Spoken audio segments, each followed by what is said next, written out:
자, 오늘은 교회의 목적에 대해서, 이번 알아보려고 하는데, 교회의 목적에 대해서 한번 보려고 합니다. 소크라테스가 이제 현명하다고 우리가 다 알고 있는 것은 그 사람이 모든 질문을 다 대답할 수 있기 때문이 아니라 그 사람은 항상 어떻게 해야 바른 질문을 던질 수 있는가를 알았기 때문이라고 합니다. 이 바른 질문은 모든 것을 꿰뚫는 힘이 있습니다. 바른 질문은 바른 대답을 유도합니다. 바른 질문은 숨겨진 동기를 드러내기도 하고 우리 자신이 숨고자 하는 의도도 드러낼 수 있기 때문에 그렇습니다. 닥터 그레고리 스탁이 쓴 책에는 275가지 질문이라는 책이 있었어요. 이 질문들은 여러분이 쉽게 피어갈 수 없는, 답이 별로 없는 그런 아주 재미있는 책입니다. 자, 여러분이 대화할 수 있는 기회도 없이 오늘 저녁에 여러분이 인생을 마지막으로 고한다고 가정을 한다고 하면은 마지막으로 대화를 하지 못해서 가장 후회할 사람이 누구입니까? 자, 그렇다면 왜 지금 대화를 하지 않습니까? 여러분의 1살 먹은 아주 이쁜 딸이 병원의 실수로 여러분의 딸이 아닌 것을 알았다고 한다면은 여러분 친딸을 데려오시겠습니까? 아니면 계속해서 지금의 자녀를 기르시겠습니까? 여러분이 부도를 통해 가지고 사람을 저주할 수 있는 능력이 있다고 한다면은 누구를 가장 먼저 저주하겠습니까? 남편이요, 지지 않고 마누라요. 여러분 곤란하죠, 그죠? 자, 여러분의 집이 났다면은 여러분 가장 먼저 누구를 구하겠습니까? LA 때 아주 오래전입니다. 브라운 스크린으로 큰 대형 TV가 나왔는데 LA 지진 때 지진이 막 나니까 제 아는 친구분이 갑자기 벌떡 일어나가지고 그 대형 TV를 괴력을 발휘해가지고 들고서 뛰쳐나간 거예요. 나가면서 가족들한테 야 피해라 그랬다가 그날 이후부터는 철저하게 가족한테 외면을 당하는 여러분은 집이나 불이 나면은 무엇을 가장 먼저 들고 나오시겠어요? 캄캄한 야밤에 폴쉐를 이제 스크래치를 냈습니다. 주변에 보니까 사람이 몇 명 있는 듯해요. 그래서 여러분께서 이제 노트를 남기시겠습니까? 노트를 남겼는데 어떤 분이 이런 노트를 남겼다고 그래요. 제 주변에 많은 사람이 있는 가운데 주차장타를 박는 사고를 남겼는데 이 사람이 뭐라고 했냐면은 자, 내 주변에 많은 사람이 있습니다. 그래서 그 사람들은 내가 지금 내 이름과 전화번호와 인슈런스 넘버를 남기는 줄 알고 있지만은 미안합니다. 행운을 빕니다. 여러분이 절친이 에이즈에 걸렸다면 그래도 여러분 계속해서 만나주시고 위로해 주시고 교제하시겠습니까? 자, 이 책에는 다른 질문도 있습니다. 왜라고 하는 질문이 있어요. 이 질문은 바로 여러분의 심장을 겨냥합니다. 성경에도 이런 질문이 있죠. 사실 요즘 어떻게 하는 질문을 던지지만은 왜라고 하는 질문은 잘 안 던집니다. 이제 어떻게라고 하는 질문은 그릭적인 사고방식에서 나온 질문이에요. 그래서 항상 보면은 성경에서 성경을 잘 모르시는 분들이 어떻게 그 설교를 많이 하십니다. 그거 다 가짜입니다. 왜냐하면 어떻게 해서 성경은 되는 게 없어요. 사람도 어떻게 하면 바뀝니까? 그런 게 있어요? 방법이? 없어요. 말은 할 줄 모르지만 그렇게 해서 사람 절대로 안 바뀝니다. 어떻게 하면 성령을 받느냐? 그렇게 하면 성령 받아요? 절대로 성령 못 받아요. 그런 게 없어요. 왜라고 하는 퀘션이 바로 성서적, 히브리적 사고방식에서 나온 거고 성서적 질문입니다. 왜? 성경에도 보면은 왜라고 하는 질문이 되게 많아요. 하나님께서 가인에게 물으십니다. 여호와께서 가인에게 이르시되 네가 분하여 함은 어쩌미뇨? 네가 왜 분해하느냐? 천사가 아브라함에게 묻습니다. 왜 사라가 웃느냐? 비웃었죠? 사라가 왜 웃느냐? 모세가 자신에게 묻습니다. 왜 나무가 타지 않지? 나단이 다윗에게 묻습니다. 왜 당신은 간음을 해서 왜 하나님의 말씀을 무시하는가? 왜 근심하는가? 왜 내 눈에 있는 들보를 보지 못하느냐? 왜? 주님께서 질문을 하시는 거예요. 왜 나보고 주님 주님 하면서 왜 내 말을 믿지 아니하느냐, 따르지 아니하느냐, 왜 산자를 죽은 자 가운데서 찾느냐. 교회가 존재하는데도 가장 기본적인 질문을 시작하려고 합니다. 왜 교회가 존재해야 하는가? 왜 교회가 이 모퉁이 건물에 자로잡고 사람들을 모이게 하는가? 왜 예배 때 찬양을 하고, 왜 예배 때 헌금을 하고, 왜 예배 때에 우리가 말씀을 나누는가? 왜 선교사를 지원하는가? 왜 집사를 세우는가? 왜 권사를 세우는가? 왜 기도하는가? 왜 찬양하는가? 여러분 한번 생각해 보셨어요? 생각 안 해보셨죠? 이게 근원적인 질문이에요. 그 질문을 하게 되면은 많은 것을 알아야 합니다. 역사를 알아야죠. 자, 여러분께서 이런 질문을 드리면 수많은 답이 쏟아져 나올 수 있어요. 왜 교회가 존재하는가? 말은 다 믿습니다. 틀린 답도 많아요. 맞는 답도 있습니다. 한번 생각해 볼까요? 여러분의 답은 무엇일까? 복음을 잃어버린 영혼에게 증거하기 위해서, 예배를 드리고 가르치기 위해서, 상처받은 자에게 소망을 주기 위해서, 한인 커뮤니티에 빛을 주기 위해서, 성도들이 사역할 수 있도록 준비시키기 위해서, 도덕적 가치를 고양하기 위해서. 이렇게 얘기하는 분은 좀 뜻이 높아요. 선교적 노력을 통해 세상을 복음화하기 위해서, 기도하기 위해서, 상처받은 영혼들을 위로하고 기도하기 위해서, 성경을 바르게 가르치기 위해서. 또 있나요? 한번 생각해 보세요. 지금 각 대답은 가치가 있고 나름대로 교회의 어떤 측면을 설명하고 있습니다. 그러나 절대적인 목적이 아니에요. 교회의 존재의 절대적인 목적이 무엇입니까? 여러분이 아마 생각도 못 해보셨겠죠. 놀랍죠? 많은 사람이 교회에 참석하고 예배를 보지만 가장 중요한 질문을 해본 적도 없는 거예요. 근간을 모릅니다. 교회의 진정으로 존재하는 목적이 무엇입니까? 자, 성경에서 뭐라고 대답했냐면, 각기 대답은 다를 수 있지만은 고린도전서 10장 31절에 그런즉 너희가 먹든지 마시든지 무엇을 하든지 다 하나님의 영광을 위해서 하라 이거예요. 간단한 답이지만 여기에 답이 있습니다. 교회 존재의 근본적인 이유는 하나님께 영광을 돌리려 함입니다. 여러분 이것을 잊어서는 안 됩니다. 여러분 이 세상에 나온 존재의 목적도 뭐예요? 잘 먹고 잘 살고 잘 나가기 위해서 예수를 믿는 게 아니라 내가 하나님께 영광을 돌리기 위해서 있는 겁니다. 이것이 우리의 삶의 목적이에요. 이게 다르기 때문에 굉장히 달라져요. 인생이 달라집니다. 교회가 달라져요. 더 커지고 내가 더 유명해지고 목사님들이 그런 거 아무 상관없는 거예요. 그러니까 지교회지. 그러니까 자식한테 물려주려고 그러고 별 이상한 짓을 다 하죠. 자, 무엇이든지 여러분이 무엇을 하든지 다 어디에 속해요? 여기에 속합니다. 심지어는 마시든지 먹든지 일상생활을 사는데 다른 삶을 돌든지 봉사하든지 상처를 받았든지 갈등을 하든지 심지어는 싸움을 할지라도 하나님께 영광을 돌려야 되기 때문에 성도는 싸움을 피할 수가 없어요. 그런 어떤 싸움을 합니까? 선한 싸움을 해야 합니다. 왜? 하나님께 영광을 돌려야 하니까. 활동은 무제한적이지만 목적은 동일합니다.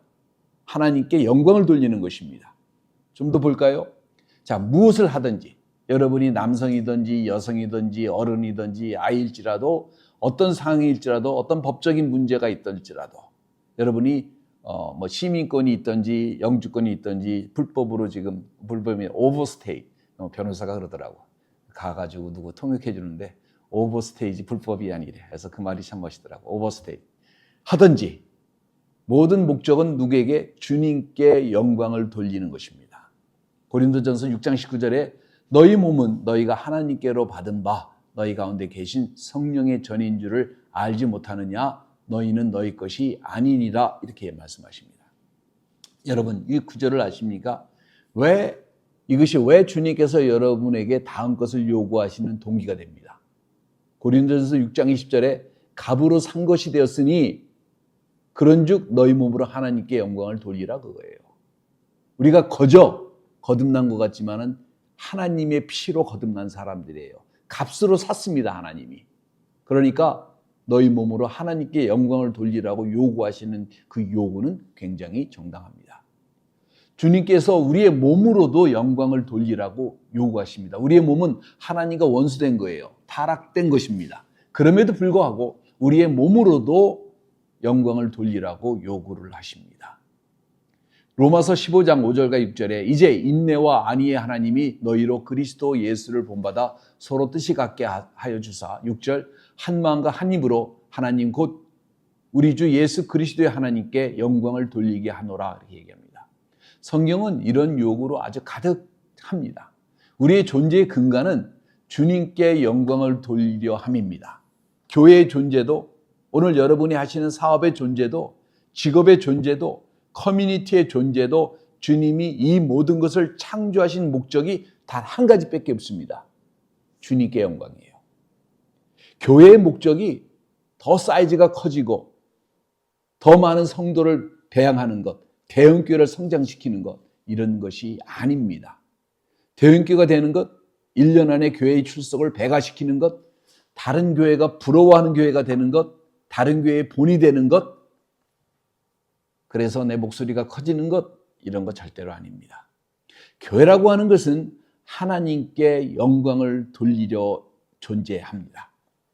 교회가 주님께 영광을 돌리지 못하면 그것은 이미 교회가 아닌 것입니다. 간단하잖아요.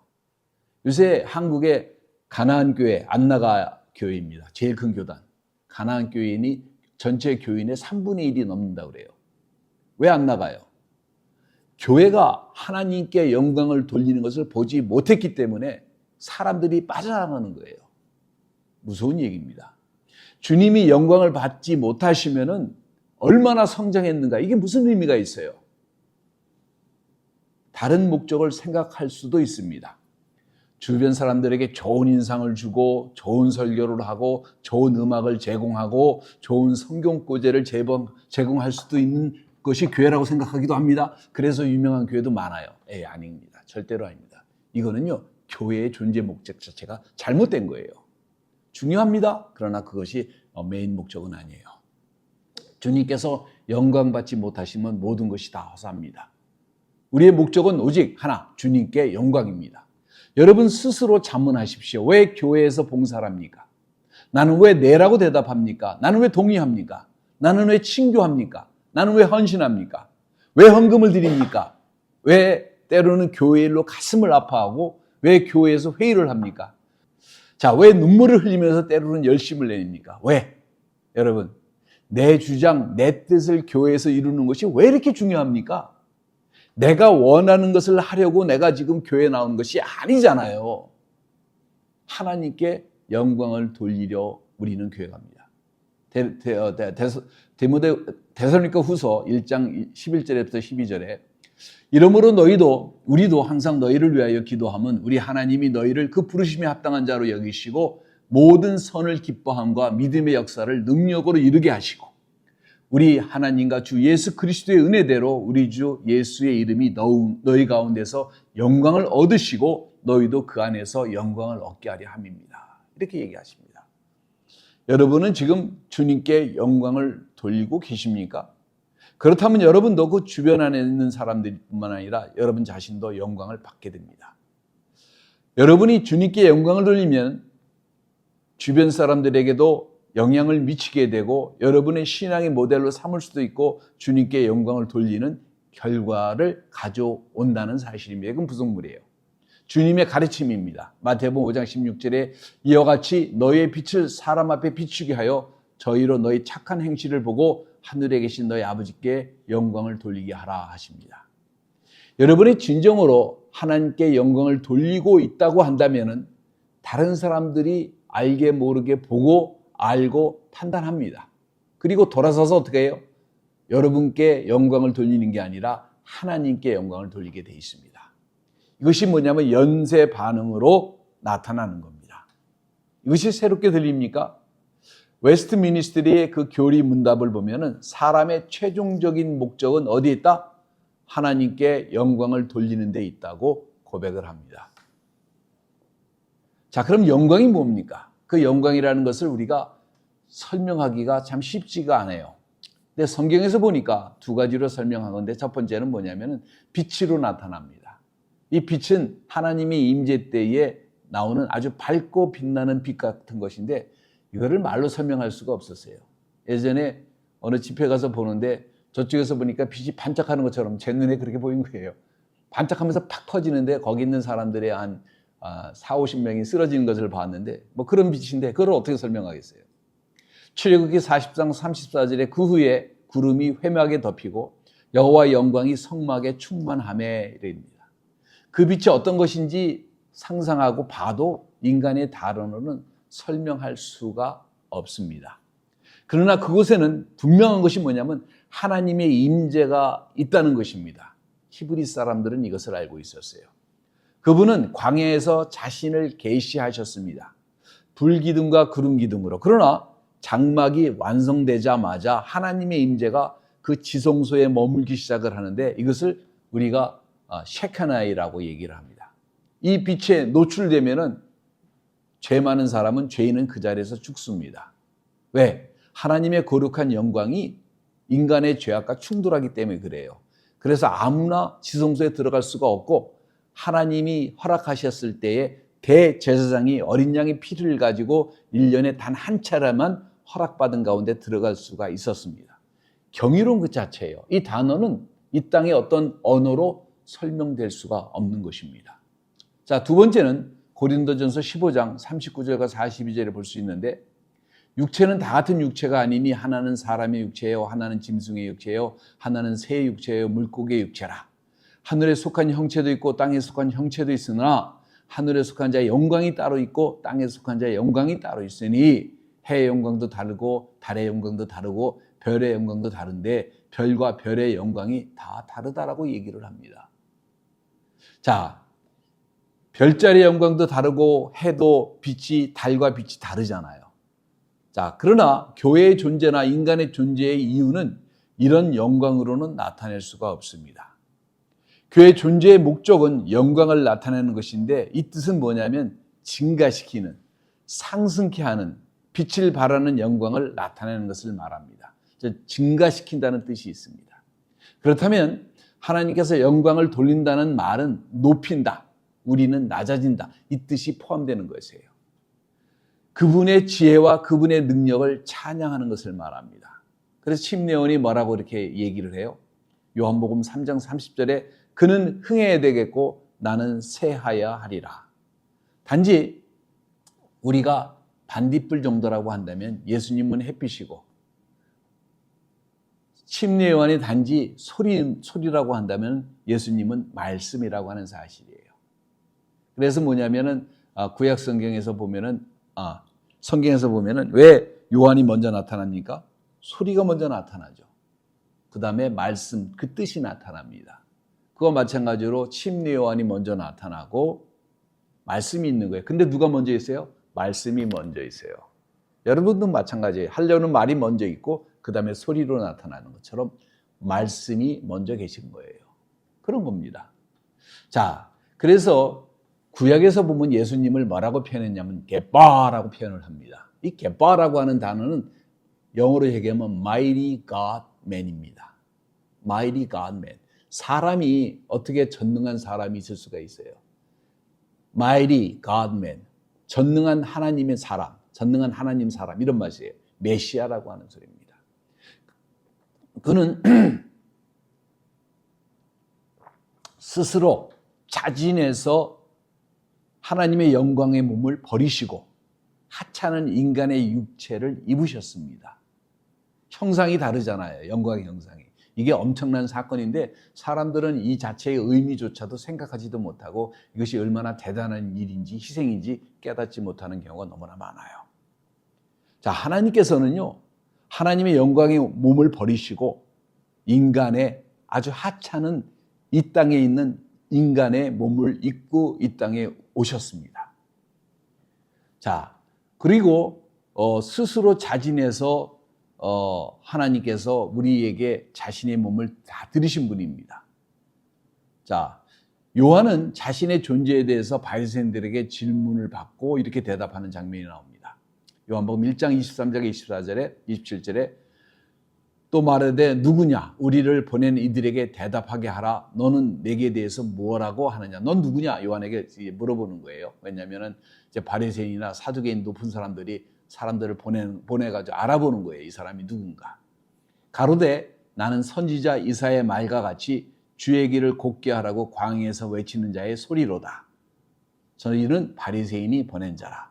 또 물어 가로되 내가 그리스도도 아니요 엘리야도 아니요 그 선지자도 아닐진데 어찌하여 세례를 주느냐 침례를 주느냐. 요한이 대답하되 나는 물로 침례를 주거니와 너희 가운데 너희가 알지 못하는 한 사람이 섰으니 곧 내 뒤에 오시는 그이라. 나는 그의 신들매 풀기도 감당치 못하겠노라. 말이 좀 신들매 그러니까 어려운데 신발끈입니다. 신발끈. 신발끈을 풀기도 나는 감당치 못하노라. 이렇게 얘기를 합니다. 요한은 메시아에게 속한 영광을 구해본 적이 단 한순간도 없습니다. 그는 자신이 예수의 신발끈을 풀기에도 감당할 존재가 못 된다고 고백을 합니다.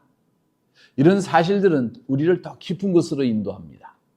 즉 자신이 영광을 받으면서 하나님께 영광을 돌릴 수는 절대로 없는 거예요. 하나님께서 받으실 영광을 내가 받으면은 하나님께 영광을 돌릴 수 있다 없다? 없다 이겁니다. 하나님께 돌릴 영광은 우리의 생각이나 우리의 뜻대로 되는 것이 아니라 오직 하나님의 뜻대로 돌려야 합니다. 아마 침례 요한은 우리보다도 더 예수 그리스도가 누구신지 알았을 사람인데도 한 번도 자기 자신이 뭐예요? 신발끈을 풀기에도 감당할 수 있는 수준이 스스로가 아니라고 확신을 가졌던 거라면은 우리 같은 사람은 어떻겠어요? 예? 자, 우리가 그분께 드릴 충분한 영광 이런 것은 존재하지 않습니다. 모든 영광을 다 돌려도 부족할 뿐입니다.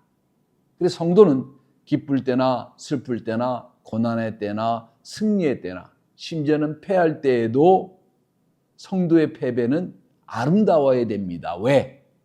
모든 영광을 우리의 실패 속에서도 우리의 패배 속에서도 우리의 좌절 속에서도 우리의 아픔 속에서도 하나님께서 영광을 받으셔야 되기 때문에 우리는 그 흔들릴 수 없는 존재의 이유를 지켜야 합니다.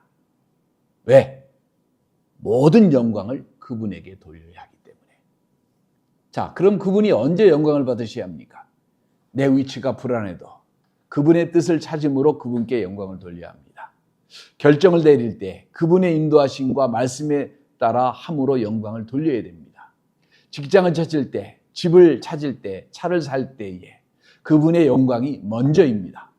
고난이 닥쳤을 때, 남들에게 오해당했을 때, 다른 사람이 나를 공격해도 주님의 영광을 찾아야 합니다.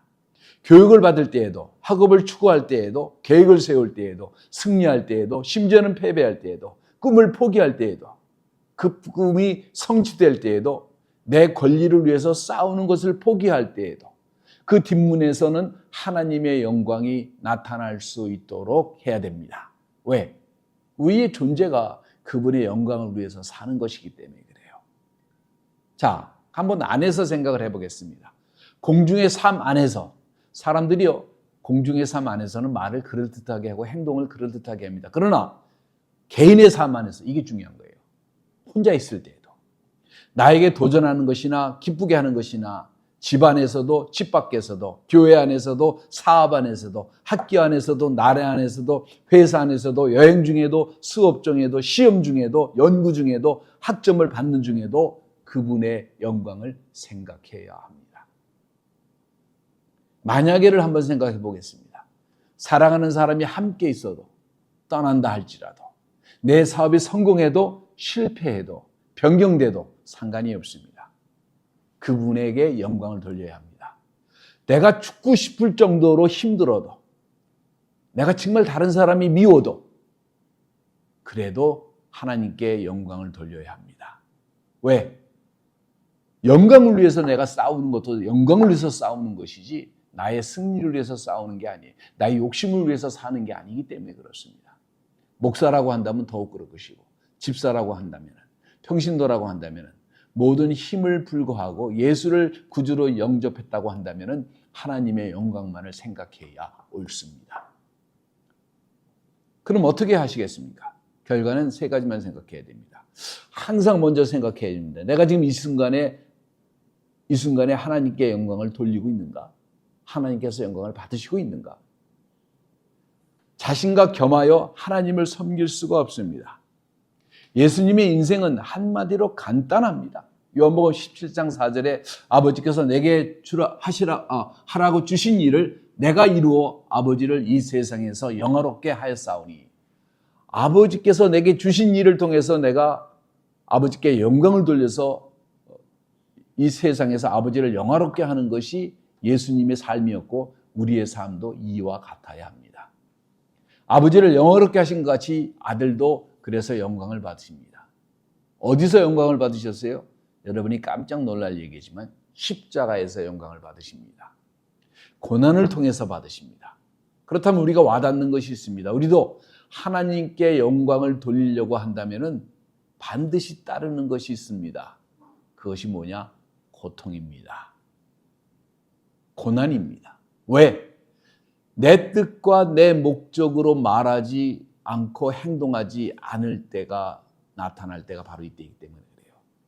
이런 것들은 내 인생에 도움되지 못하는 것들이 아닌가라고 생각할 수 있지만, 나의 나된 모습이 바로 내 뜻이고 내 생각입니다.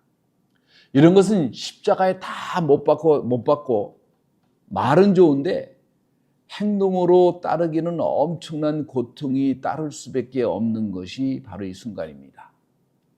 십자가와 같은 고난이죠. 그리고 이때에 하나님의 뜻에, 하나님의 말씀에, 하나님의 인도하심에 순종하는 거 엄청나게 힘듭니다. 근데 사람이요, 여기서 다 무너져요. 거의 해보니까 다 무너져. 왜? 내가 생각하는 게 이거거든. 이게 마지노선이거든. 여기 넘어가면 안 돼. 하나님도 안 돼. 근데 꼭 하나님이 넘어가세요. 여기 안 돼. 근데 또 넘어가. 근데 거기서 배워야 되는데 사람들은 거기서 절대로 못 배워요. 신앙을 포기하죠. 예. 그냥 하나님께서 영광 받을 수가 없어요. 자, 둘째. 하나님께 속한 영광을 절대로 훔쳐서는 안 됩니다. 내가 영광을 받고 내가 중심이 되면은 그때부터 뭐예요? 문제가 엄청 심각한 거를 깨달아야 되는데 사람이 이걸 몰라요. 나는 죄인입니다. 철저하게 타락한 죄인이에요. 내가 없어도 세상은 잘 돌아갈 뿐만 아니라 나의 존재 자체가요, 문제되는 경우가 너무 많을 때도 많아요. 자, 그러니까 차라리 없는 게 도움이 될 때도 사실 있을 때도 많아요. 그런 인간이 영광을 받으려고 하는 시도가 얼마나 어리석은지 모릅니다. 제가 한국 교회를 이렇게 연구를 해보면 참 코미디가 너무나 많아요. 대형교회를 한 사람들이요, 한마디로 말해가지고 주제를 너무 몰라요. 어떤 사람이 얘기를 합니다. 다 대표적인 한국의 교회, 이름은 거명하지 않겠습니다. 새벽기도를 했더니 우리 교회가 이렇게 부흥했더라. 여러분, 새벽기도 한국에서 안 나는 교회 하나도 없어요. 그렇게 해서 부흥됐으면 그게 하나님의 은혜의 궁율이에요. 그 자랑이 절대로 아닙니다. 제자 훈련을 해야 된다. 제자 훈련을 했더니 그렇게 되더라. 제자 훈련을 안 하는 교회 있나요? 셀 처치를 해야 된다. 요새는 또 그러죠. 그래 다 합니다. 셀 처치를 왜 하는지도 몰라요. 셀 처치를 왜 하는지도 몰라요, 사람들이. 그러면서 해요. 왜? 이게 뭐냐면 근본적으로 왜라고 하는 질문을 던져본 적이 없기 때문에 그런 거예요. 자, 인간의 이런 시도가 참 어리석은 거죠. 죄악된 나를 주님께 영광 돌리는 자리에 쓴다는 자체가 영광이고 그게 너무나 감사하다고 생각을 해야 되는데, 그리고 자신을 감추고 이게 다 하나님이 만들어주신 겁니다, 내가 한 게 하나도 없어야 하는 것이 정석적인 것이고 바른 가르침이에요, 여러분. 예? 그런데 사람들이 내가 이걸 했기 때문에 이렇게 잘 됐지, 봐, 내 능력 봤지, 까부는 거죠. 자기한테 영광을 돌리는 거죠. 하나님께 영광을 돌리며 훔치지 마십시오. 그런 교회를 보세요. 나중에 보니까 다 뭐예요? 문제가 엄청나게 심각하잖아요. 들춰보니까. 아니, 누가 들춰봐서가 아니라 지들끼리 나중에 드러내잖아요. 여러분, 침례 요한의 정신으로 무장하시기 바랍니다. 세 번째, 이 세상에서 하나님과의 관계가 가장 중요한 것을 알고 그것을 지키시기 바랍니다. 제가 인생을 지금 거의 반세기를 넘게 살아서 지금 이제 정식 노인입니다. 미국 정부가 인정한 정식 노인이에요. 근데 제가 그렇게 인생을 살면서 느낀 것은 뭐냐면은 이 세상에서 가장 귀한 게 뭐냐고 저한테 물어보신다면 저는 주저없이 말합니다. 하나님과의 관계가 제일 중요합니다. 하나님보다도 자녀가 더 가깝게 느낄 수가 있습니다. 배우자가 느낄 수 있어요. 왜냐하면 내가 케어해야 되는 사람들이기 때문에. 시간을 더 많이 보냈고 함께한 시간이 많았고 여러 가지 미운 점 고운 점도 많이 묻었고. 그러나 신앙이 잘못되면은 신앙이 여러분의 가족과 안녕을 정말로 해칠 수가 있는 거예요. 영혼이라고 하는 시간대에서. 가족 사랑하는 거 잘못된 거 하나도 없죠. 당연히 사랑해야 합니다. 사랑하지 못해서 문제가 되죠. 그러나 하나님께 영광을 돌리려고 한다면 이 모든 것보다도 위에다가 아버지의 영광, 하나님과의 관계를 놓아야 됩니다. 프라이어리티가 여기에 있어야 돼요. 그 위에 가족을 구축하고 그 위에 자녀 사랑을 구축하고 그 위에 해야지 이 진리를 벗어나서 사랑하는 사랑은요 별 의미가 없어요. 우리 어머니가 큰아들을 얼마나 사랑하시고 존경했는지 모릅니다. 큰아들이 굉장히 리더십이 많았어요.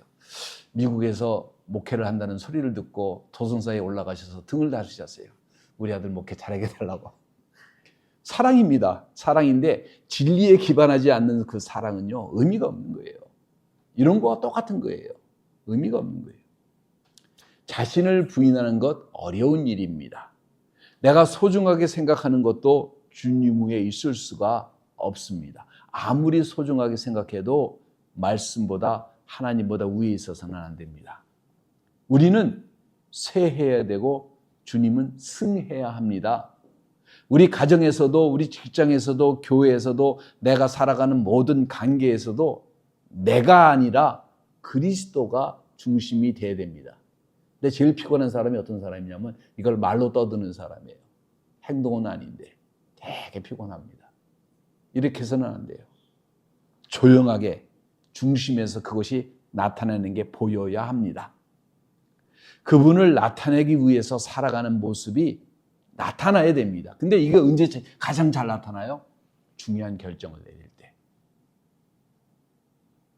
중요한 결정을 내릴 때 나타납니다. 고난 가운데 나타납니다. 좋을 때는요, 다 좋아요. 여러분, 좋을 때는 사기꾼하고도 재밌어요. 재밌죠? 여러분, 사기꾼 얼마나 재밌는지 모르시죠? 사기꾼하고 사귀면요, 되게 재밌습니다. 이 친구가 사기치기 전까지. 예. 깡패도 재밌어요. 이 깡패가 깡패로 돌변하는 순간까지. 이 깡패가 양아치가 되면 되게 피곤한 거예요, 옆에 있으면. 예. 재밌죠? 그 전까지는. 그걸 알아야 돼요. 고난 당할 때의 그 모든 근본적인 것이 다 드러납니다. 드러나요. 자, 우리 그리스도인은 언제 드러나요? 고난 받을 때에. 어떤 중요한 선택을 할 때. 내 이득이라고 하는 것, 내 목적이 하나님께 영광을 돌리는 것이 아니라 잘 먹고 잘 살고 잘 나가는 것. 또 뭐 있더라? 잘 먹고 잘 살고 잘 나가는 것. 또 거기다 건강한 것. 이게 삶의 목적이 되면요. 어떻게 돼요? 그러니까 한국의 기독교가 무속신앙에 다 먹혔다는 게 바로 이겁니다. 하나님은 한 번도 잘 먹고 잘 살고 잘 나가고 건강해지는 것이 목적이 아니에요. 근데 한국교회가 이렇게 변해버렸어요. 왜 예수를 믿느냐? 잘 먹고 잘 살고 잘 나가고 건강해지는 것이 목적이기 때문에. 여러분, 건강하려면 운동 잘 하시고 병원 잘 챙겨가세요. 이게 최고입니다. 물론 기도도 해야 되지만 이게 최고예요. 예. 그러니까 이게 자꾸 뭐냐면은 교회의 참된 목적과 참된 뜻을 이해하지 못했기 때문에 생기는 거예요. 여러분, 교회의 존재의 목적이 뭐라고요? 하나님께 영광을 돌리는 겁니다. 여러분의 존재의 목적이 뭐라고요? 하나님께 영광을 돌리는 것입니다. 여러분의 가정의 존재의 목적이 뭐라고요? 하나님께 영광을 돌리는 것입니다. 아주 간단합니다. 그것을 우선순위로 생각하고 가정을 세우고 교회를 세우고 그리고 나의 사업을 세우고 여러분, 문제가 있을 수가 없어요. 절대로 없습니다. 좌절할 이유도 없어요. 내가 조금만 멀리서 보면은 성숙한 관점에서 보면 나의 오늘의 실패가, 나의 오늘의 좌절이, 나의 오늘의 아픔이 사실은 뭐냐면 나를 성장시키는 밑거름이 된다는 사실을 깨달아야 돼요. 하나님께서 때로는 우리를 성장시키기 위해서 실패도 주시고 좌절도 주시고 어려움도 주시고 힘든 일도 주시는 겁니다. 왜? 우리가 하나님께 영광을 바로 돌리게 하기 위해서 거쳐가는 과정일 뿐이에요. 그런데 돈을 추구하다가 보면, 건강을 추구하다 보면, 나의 이득, 이기심을 채우다 보면 완전히 다른 방향으로 흘러갈 수밖에 없죠. 여러분, 신앙의 존재 이유도, 교회의 존재 이유도, 우리 한 사람 한 사람이 이렇게 함께하는 존재 이유도 간단합니다. 하나님께 영광을 돌리기 위함입니다. 여러분, 제가 이 시간에 여러분에게 묻습니다. 여러분은 지금 주님께 영광을 돌리고 계십니까?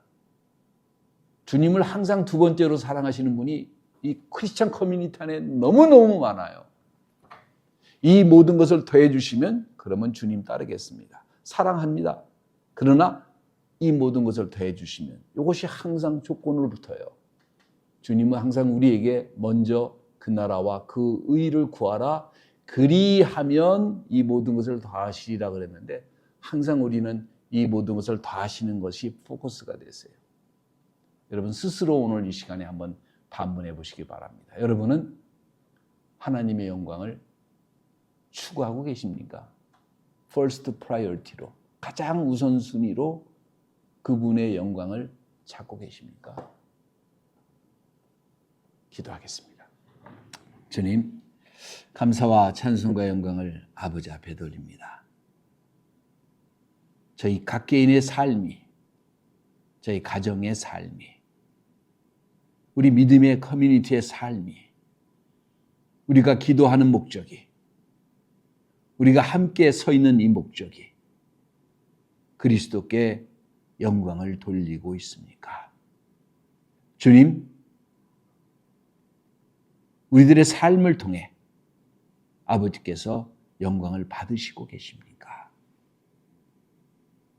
주님, 이 질문을 끊임없이 스스로에게 던지며 아버지의 영광을 찾아가는, 아버지께 영광을 돌리는 우리는 점점 빛 가운데 사라져가 버리고 우리가 가는 곳마다 우리가 가리키는 예수의 모습만이 더 크게 증거되고 나타나는 축복의 역사가 일어날 수 있도록 주님 우리를 구별해 주시옵소서.